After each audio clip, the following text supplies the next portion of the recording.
Just back in the kitchen, and just to let the future generations know, today is day 5 of my quarantine for COVID-19. So it is Sunday, the 22nd, I do believe, of March, and I have a project for today, and I'm excited to do this for you. Since my #1 video of all time is a wine making video, I thought it would be exciting to make another wine making video for you guys today. Something you could do if you are in lockdown right now. Now, it just happens to be that the house we're living in right now has a plum tree, and last summer I harvested a ton of golden plums. All right, now maybe that we're down here, you can see a little better. There's tons of fruit, but you can also see some of it is starting to go bad, and I don't want to lose the fruit. So it's ripening super fast, probably because it's dry. So let's see what we can do about picking some fruit. All right, you guys, here's our total bounty. So showed you the ones outside. We got 4 bins full. Free fruit. Excited to get these plums into jam or wine. They're just beautiful. I mean, we could eat them, but they just don't taste great. But I think with some sugar, they'll make a fine wine. So they don't have the purple skin, they have a golden skin. And most of them, the skin was taken off of when I put them in a bag and I froze them all. So they've been in the freezer for like 9 months, which is kind of a long time, but I just didn't have the time. But now that I'm quarantined, I got lots of time to do things. So I thought it'd be fun to make a wine making video for you today. Okay, enough yapping.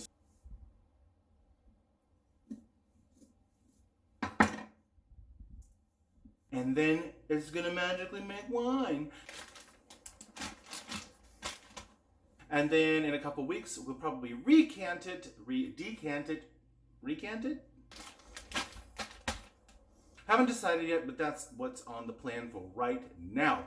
So what I thought I would do is I'm gonna turn you around here. The first thing we're gonna do is we're gonna sterilize everything. We're gonna be using something called Star Sand. So it's a little bit different than what we've used in the past. We've used an iodine-based one, and I believe this one is dodocyclobenzosulfate acid. Dodocyclobenzosulfate acid.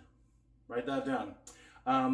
Basically, this one, the guy was telling me at the store, very nice guy here in Seaside at the brew shop, he said that I didn't need to rinse and I don't need to dry. This is what is used in commercial kitchens and stuff like that to make sure all the bacteria and viri and all that are gone. So we're going to sterilize the kitchen. I've done a lot already. It's pretty clean, as you guys can already see here. We've got our fruit back there. I'll give you a little tour of the other goodies we got going on here. And I've already poured the water, so we're going to just put the Sani-Clean in there and we'll go from there.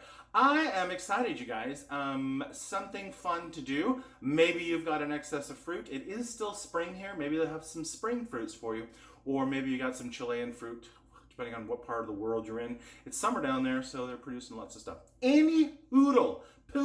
So here we go. Let's show you what we got going on, and then I'll show you how I'm going to sterilize this stuff. And the first half of this is just going to be cleaning, and then the second half is going to be putting the fruit in with the yeast and such like that. And then we'll catch up in a couple weeks.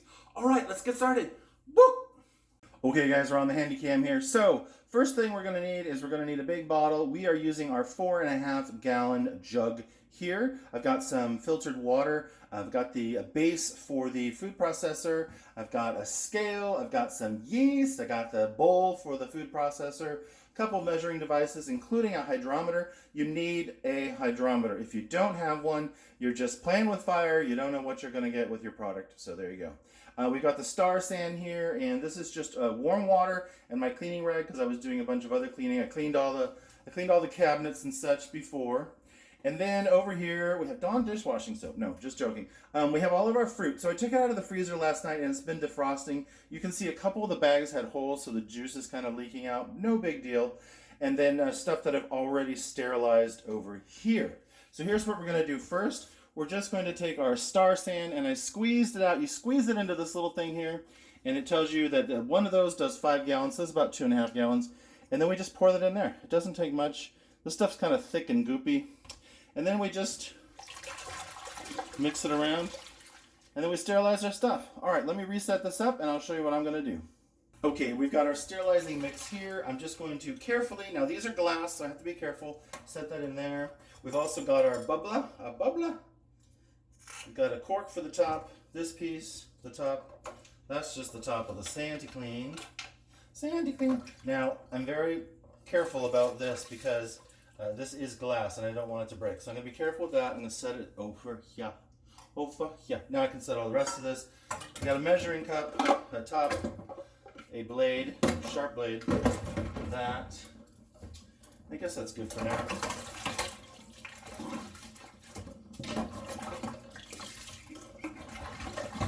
This tube we use for the testing with the hydrometer, so we want to make sure that's clean.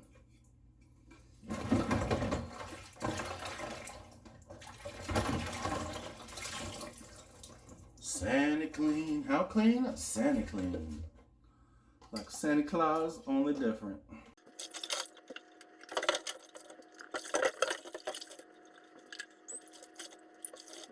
Alright, then finally we have our big Mama Jamma here. I like to do the outside and the inside. This has been sitting in the garage, so just want to make sure, try to cut down on any potential stuff. By the way, the guy was telling me that this Sandy-Clean stuff is also good for virus. So you can dilute it, you can put it in a bottle, and you can spray it around your kitchen if you have virus issues. If you're worried about the COVID. Just getting a little in here. All right. And then what I like to do is I just put it down and I just roll it. Rolling, shaking, rolling.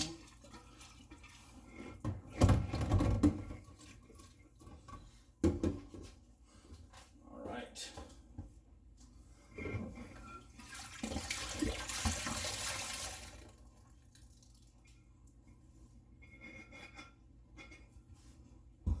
All right. There we go. I'm going to let that drain, and I'm also going to wipe down the counters, and then we'll pick up the next part. Okay, guys, so I reworked this a little bit. You can just see more of a workflow here. So we've got our fruit, we've got our food processor, we've got our bottle. I saved the Sandy-Clean and put it in a bowl in case I need it for something else. So I'm just going to pop a funnel in here, which has been cleaned.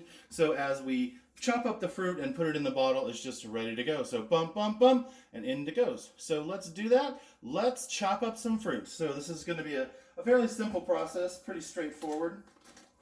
So my thought was just take this, and first of all, let's see what kind of juice comes out of here. We can maybe just drain off some of the juice.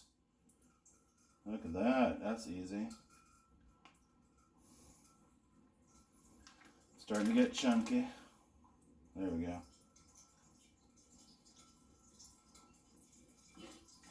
I have to tell you, I'm very excited about this. Okay.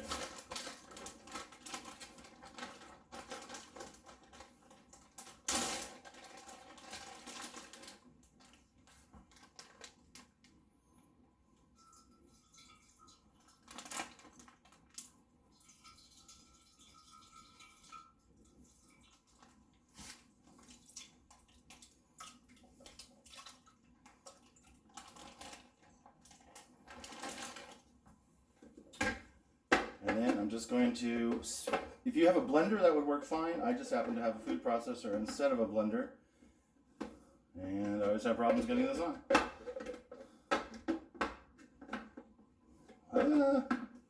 There we go. All right.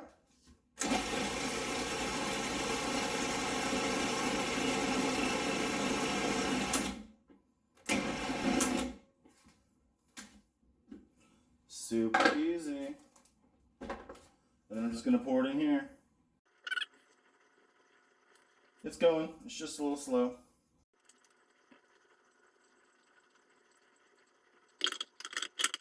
Alright, I'm just going to repeat that about 100 times and get all the fruit in the bottle. We'll come back in a minute.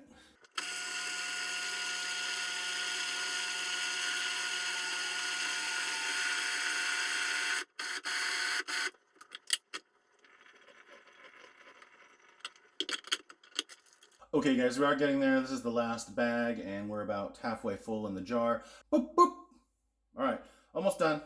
Okay, we're on to the next step. Now, if there was ever a time that you wanted to listen to your mother when she said clean as you go, this is the day. I'm not a big proponent of that because I like to just keep on going.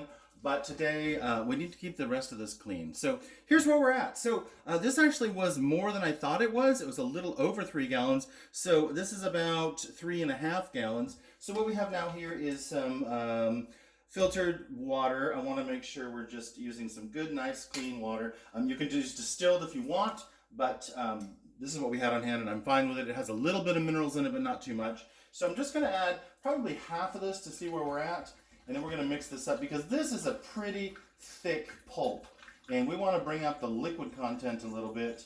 So we're just going to use some good old-fashioned water here. Maybe we might use the whole thing. Almost all of it. I want to leave a little bit of headroom. We've still got to add the sugar and the yeast here, and I don't want the bubbler to get clogged with foam while it's doing that. So here's where we're at. Okay, I'm going to take out that, and then we want to give this a good mix. We want to get the water mixed in there, so I'm going to get a tube, and I'm going to mix it with the tube, and then we'll be right back, and we'll take a sample, and we'll figure out how much sugar we need to add. Okay, so I've just got a pump stick here that we use for other things. And I'm just mixing this around. Wanted to make sure that all the water was mixed in there so we can get a proper reading for our hydrometer. All right, let's see if we can get a sample. All right, guys, here we are. We're at a decision point here. I tried stirring this up, and you can see it is pretty darn thick. So normally, I would measure the hydrometer, I would measure the liquid in there, but this stuff is pretty darn thick. It is like fruit roll-up thick. So here's what I've decided to do. I did a little bit of research, and I know that I have about 3 gallons of fruit puree, and I did some research, and they're recommending about 3 pounds of sugar for every gallon of fruit puree if you're looking for about a 14% yield in alcohol. So that's about what we're looking for. So based on 3 gallons of fruit, I'm going to be adding 9 pounds of sugar. So this is a very simple process. We're just going to use our scale here. We're going to put it into the pounds mode. Good to go. And now I'm just going to measure out 9 pounds of sugar. All right, so we're just using plain white sugar here. You could use brown, you could use honey, you could use what you want. I'm looking for 9 pounds. Ooh, that's going to be a lot of sugar. All right, so there's 4 to start with. And I'm just going to use a funnel to get it in there. Try not to kick the camera.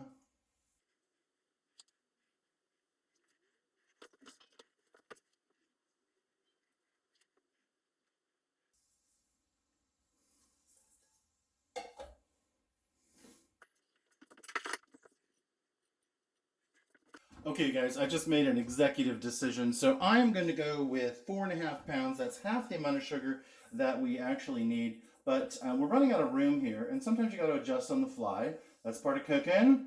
And so what I'm going to do here is I'm going to go for 4.5 pounds, which is about half the amount. So that's a 7% yield. And we'll see where we are after 2 weeks of letting this ferment.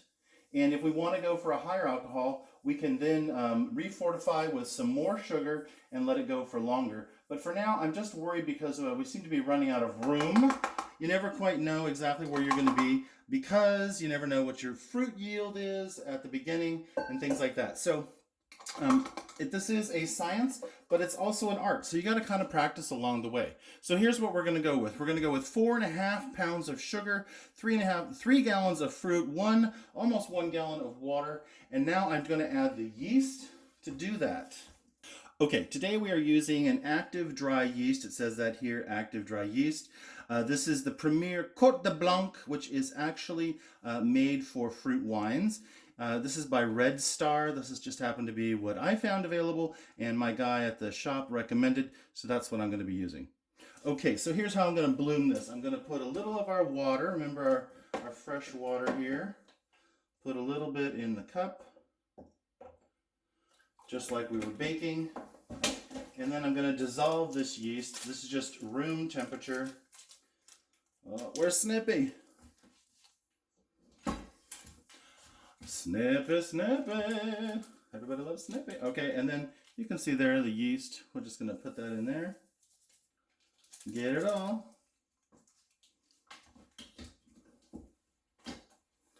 And then I'm just going to give this a little stir and let it come to life. And like any good baking, I'm going to add just a touch of sugar just to give it to something to start growing with here. Grow, baby, grow. I'm going to stir that until it kind of gets milky. Milky good. Okay, I think that's pretty good. It's a little chunky, but it's all right. Pour that baby in there. Go on, babies. Live. Grow. And then I'm just going to rinse out the funnel to get all the yeast with just a tiny bit more water. Good to go. All right, look at that. All right, finally, excuse my reach.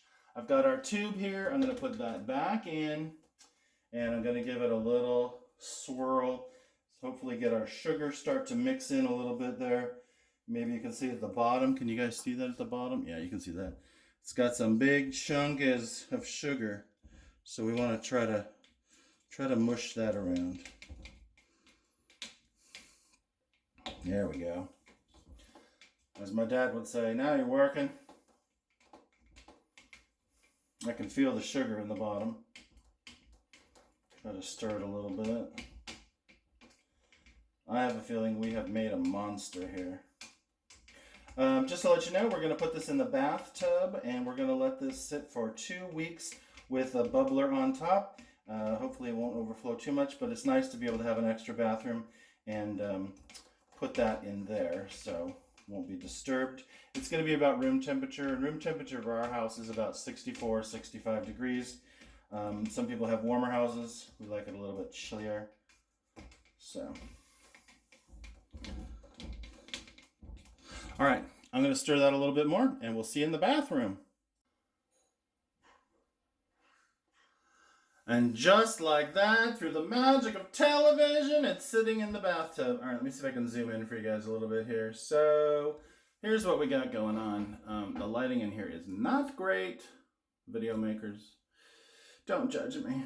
Okay, so here's what we got. We got our big old jug. We've got a bubbler on the top here. It's got some of the sanitized water in there. We got a cork. I did clean it with all sani everything around there. The tub is clean, as you guys can see there. This bathroom has been used maybe 3 times in a year and a half, so there you go. It is ready to go. I am excited that we've got it in there and it's all ready. So I'm going to keep an eye on it over the next 2 weeks. Hopefully it doesn't overflow too much, but I did get the sugar stirred in there. It is a little bit brown. If these had been purple plums, then we had a better color, but there we go.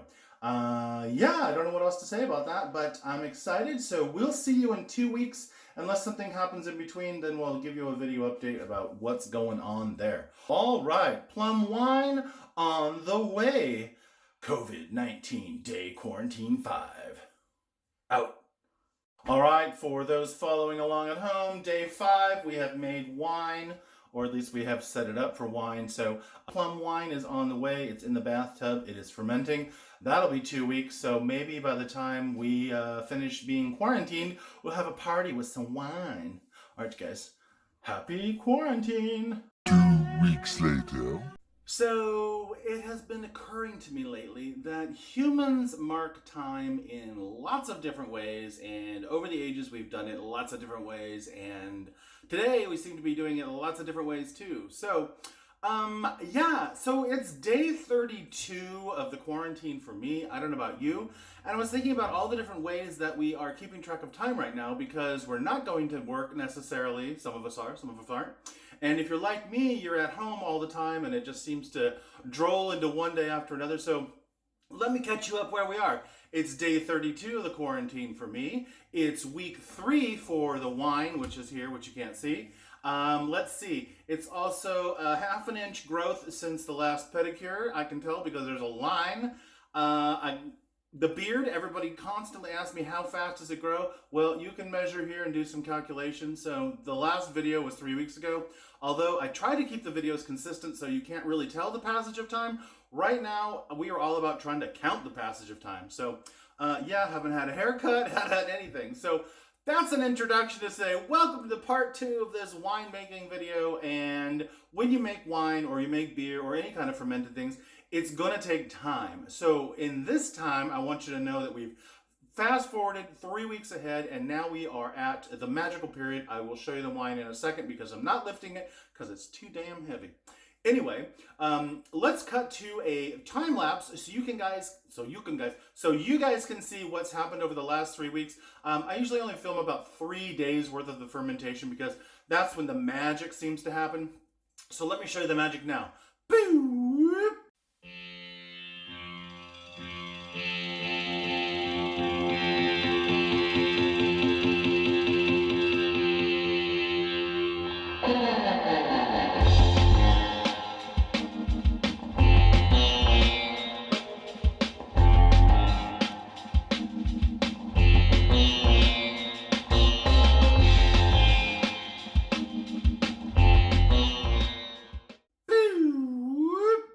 It's always fun to see time lapse, isn't it? I get excited when I get to see it as well. So just know that that's 28,000 pictures compressed together into just those couple minutes there. So, okay, you guys. So here's where we're at in the process. If you are following along at home in the home game, here's where we're at. So today we are going to take the wine. We're going to decant it from the major bottle here. We're going to get rid of the must, which is all the fruit stuff that's on the top.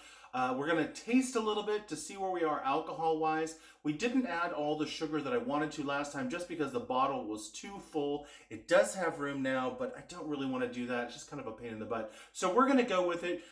We don't really have any way. We don't have any high-tech instruments to tell you exactly what the alcohol level is, but we're going to give you a best estimate, and we're going to tell you if it tastes alcoholic or if it tastes like wine or if it tastes like a light cider. We'll let you know with a little taste test there. So we're going to clean all the stuff. That's what we're going to do next. I'll put that on time lapse so you guys can see cleaning the stuff. Remember, disinfecting your items is very important. Is very important. So that's the crucial part here. Basically, we're going to pump it out. We're going to put it through a cheesecloth. We'll tell you more about that. We're going to put it through a coffee filter because I don't want to get any paper coffee filters because grocery stores are having issues right now. And as we know, that's just a pain in the butt. So if you're watching this in future, we're in the middle of quarantine. So here's what we're going to do. Oh, I forgot one more thing. So we're also going to be bottling today, and these bottles, these are 750 milliliters or 24 ounces if you want the American Imperial. We also have caps. We have silver caps this time, so we can tell the difference between our last brew, which was in green, and these are silver. And we're going to get our stuff decanted, and then we're going to add some sugar to this, and we're going to re-ferment it a little bit longer and hopefully mellow the taste and get it maybe the alcohol just a little bit higher. All right, let's get to cleaning, and then we'll get to bottling, and then we'll get to tasting. All right, guys, let's go. All right, let me give you the lay of the land here before I start cleaning. So as you can see, we've got all the counters. Most of the stuff is gone. That's just fruit that always lives back there. We've got our bottles here. So we've got 24 bottles. I guess we got 25 because we got one extra up there. We got some pots, which we're going to filter into. We're using stainless steel to try to keep things as clean as possible. Of course, I've got our Sandy Star or Star Sand here, which we're going to use. We used at the beginning of the video. Same process as before. We just want to make sure things are as clean as possible. So you're wondering what is going on. Well, let me show you here. Here is our big Mama Jamma. Here's our big bottle of stuff. Basically, we have 4 layers in here. We have the fruit, which is floating at the top. We have a nice clear one here that looks almost like a Pilsner beer. Little bit clearer here. And then, of course, we have the yeast and the stuff that floated to the bottom, that sank to the bottom here. So, no, it's not a big bottle of piss, even though it looks like it. Remember, it's golden plums, so it has a golden color. So that's kind of exciting.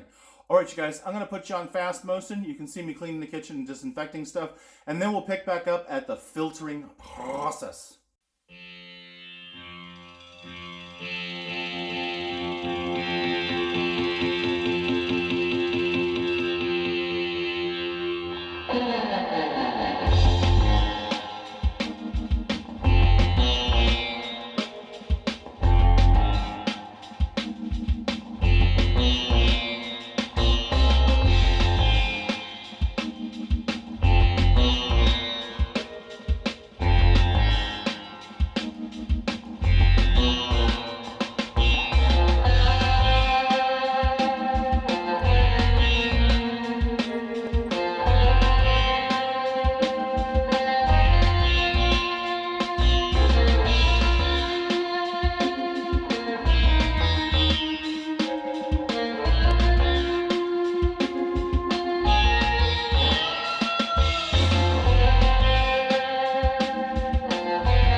All right, you guys. So we got all of our bottles shiny clean and sterilized. We've sterilized all of our surfaces. We sterilized the outside of our sugar jar and a measuring spoon and a funnel. And so what we're going to do is we're going to pre-prime these bottles, and we've done some calculations. And for us, we're going to add 1 tablespoon to 750 milliliters or 24 ounces bottles. So 1 tablespoon of sugar for each, and then we will start the decanting process. So let's get to filling all these up with a little bit of sugar. And if you're wondering, I'm just using a mix of turbinado sugar and white sugar. It doesn't really matter which one you use. That's what I'm using because that's what I got. And it's just going to be eaten by the yeast anyway. The turbinado may give it a little bit of a more rich flavor, but don't worry. If you don't have that, it's not a big deal. So in trying to be semi-precise with this, I'm just going to use the old scoop and sweep method. You could use the weighing method, but I'm just too lazy. So, all right, just doing 1 teaspoon in each. Trying to get them as accurate as possible just by leveling off the spoons here.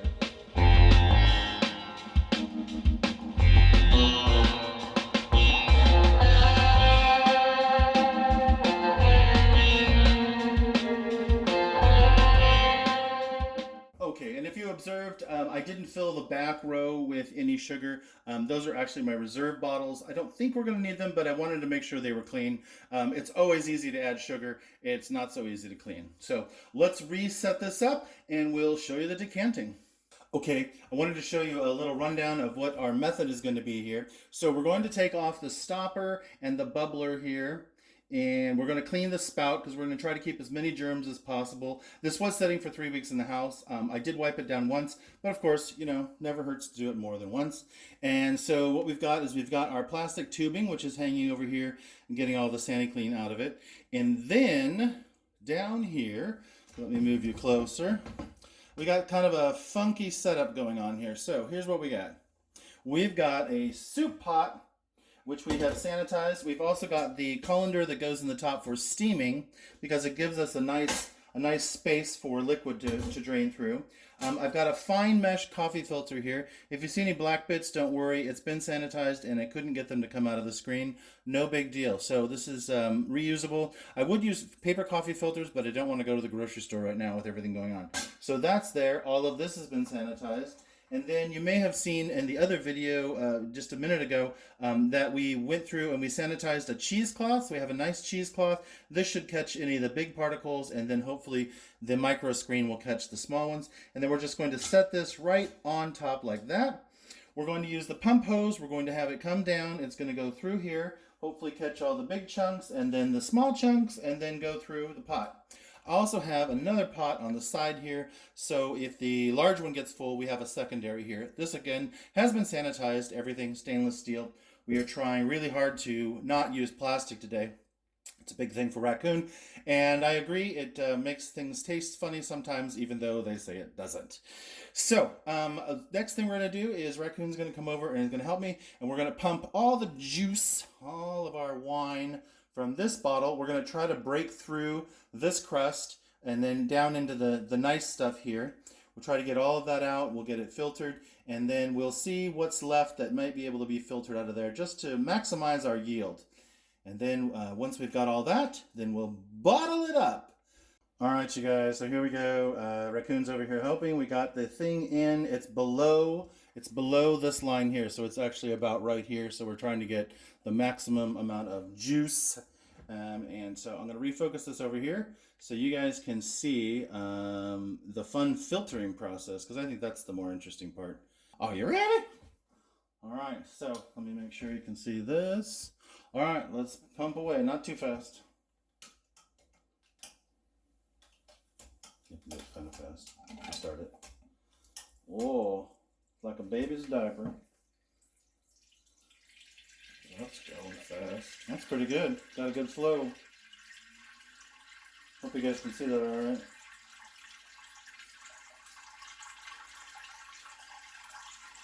Yeah, so what you can't see is it's going through the cheesecloth and then it's going through the microfilter. It looks pretty good. You're going to have to put that below the fruit line. Are you watching? You guys go check it out. Plum wine. All right, I'm going to dump this pot out because it's getting pretty full. Okay, guys, I refocused over here. You've seen what it looks like to filter it. We have probably about a gallon done, but I thought you might want to see what the sediment looks like as we get down towards the lower part.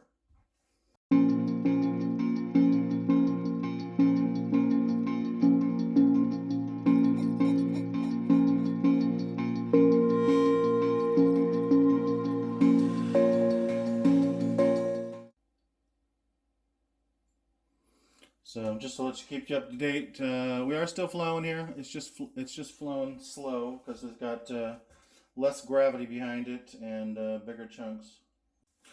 Okay, guys, so this is a little bit of a funky shot, but I wanted to show you what we ended up with here. So we ended up with probably almost 3 gallons of wine.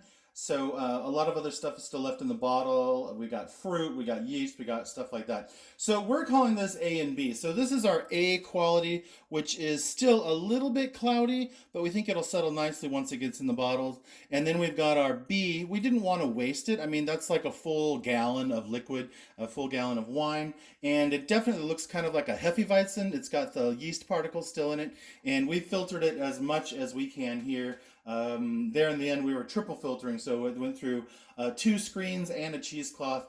That's as much as we have. I wish we had some paper filters, but we're going to go with it as an old-fashioned wine, and it's totally fine. So let's do the bottling. Okay, guys, we're just going to do a simple bottle here. We're just going to drop this down in the sink. We're just going to pull up the old funnel in.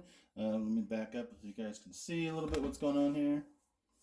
Just a funnel in the bottle, and we're just going to fill them. And we're only going to fill ours, I think, to the bottom of the neck so that it has some pressure area. We don't want to blow the tops off of these. So, and I'm just going to use our clean cup that we did before. I'm sure there is a more scientific way to do this, but we're just going to use what we got going on here. So, I know, not doing this the official way, but doing it the way we know.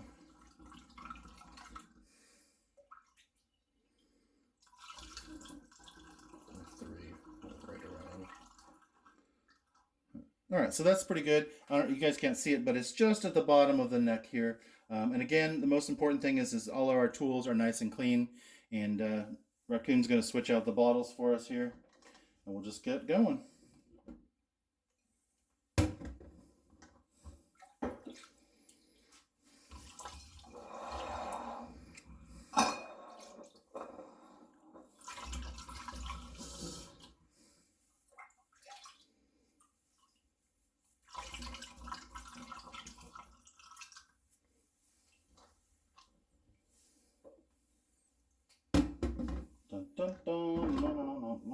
Okay, guys, here's one of our awful bottles. I just wanted to show you how we put the cap on. It's quite easy. So we have our capper here. If you've never used a capper, it looks like this. The cap goes in here. It has a little magnet that actually holds it. Put that there. And basically what's going to happen is the cap is going to go on here, and this crimper is going to come down. It's going to hold the bottle, and then it squishes these little phalanges around the bottle. And just in case you've never seen a beer or wine bottle before. So this is how it works. So you just pop this on here, hold it, it grabs the neck, and then you push it until it pops all the way down. Voila! Want to see it again? All right, we'll do it again. And again, you just put the cap on, and then pop it on, and pop it, and lock it. And you'll feel it, and I just like to give it a little extra quimp. Boom. It's that easy, you guys. All right, we're going to do these all real quick, and then we'll do a taste test. And cue sexy music. All right, you guys, check it out. So we have 2, 4, 6, 8, 9 bottles of the alpha and 2, 4, 6, 7 bottles of the beta. I totally think the beta will be fine to drink. It'll just be a little bit cloudy, like a Hefeweizen beer. I'm feeling very proud. So we got a lot of bottles of booze from our little tree, and I'm very excited. So I want to say special thanks to Raccoon for helping out through this video process. It's been 3 weeks to get here, but yeah, we're excited. And in case you wanted to know, I'll reach over here and show you what is left in the poop mobile.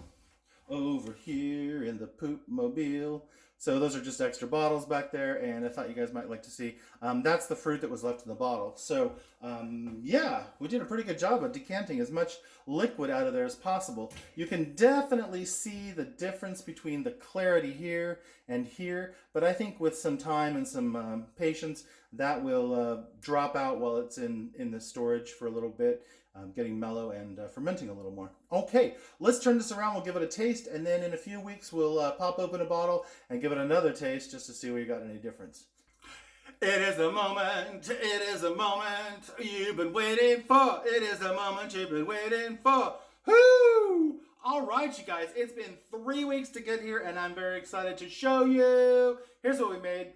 Now, it's a little bit cloudy. It's like an old-fashioned kind of wine, just because we don't have a filtering system, but I can definitely see a nice luminescence. Maybe you guys, can you see through with the light behind it? That looks pretty good. But just remember, this was golden plum, so it's appropriate that it is golden colored. It has let's see. It definitely smells like a very young wine. It does smell like wine. I don't know the percentage. We'll give it a little taste, and I'll do my best to tell you what it's like. We just didn't have a way to measure it before, to measure it after, and then to tell you what it was in between. But make sure if you're going to do it, you can do the hydrometer before, and you can do the hydrometer after. So that's a very important thing. And in the description down below, I'll put a link on Amazon so you guys know what a hydrometer is and how to get one. So, all right, it is the moment you've been waiting for. Let's give it a sip. Ooh. That is tart. That is very tart. Which leads me to believe that it's tart. No, it leads me to believe that there is quite a bit of alcohol because I'm not really a wine guy. I like a sweeter drink, so I'd like this if it was more fortified. So if you like a nice dry wine, this is it. Now, it looks a little cloudy, but it doesn't feel cloudy in the mouth. It tastes very smooth. If you've ever had a vert wine, like a green grape wine, that's very much what it tastes like. I would prefer it to be sweeter. Oh, it definitely has alcohol. I can feel it. It's probably 5 or 6 or 7% because already I can feel my face flushing and everything else, and I've only had 2 sips of that. So there you go. This is just for fun. We're just using what's in the backyard, trying to make some fun and do something while we're in quarantine. I hope you guys enjoyed learning how to make this. You can see the process isn't hard. It just takes time. And when you're filming it, let me tell you, it takes even more time. But yeah, so I'm excited. I'm excited by our yield. And we're using something that's here on the property. And we're having plums. So what about you guys? What are you making while you're in quarantine? I'm just excited to find out. And again, I think it'd be really fun to come back in a couple weeks when this has time to mellow, maybe a summertime celebration. We'll do another taste test and we can see if it's cleared it out a little bit and also if the flavor has mellowed out, so that'll be good. All right, you guys, I'm Robert Jones. I want to say a special thank you to Raccoon for helping out on this project. I know it's been long and he has done a lot to make this happen, so there you go.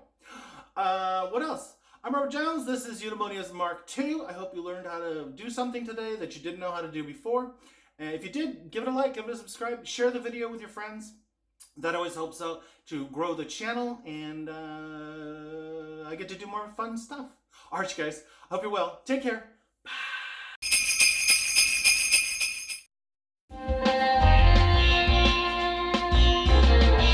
Here's the part in winemaking class I didn't tell you about. When you dump out the fruit, it's like a giant dookie.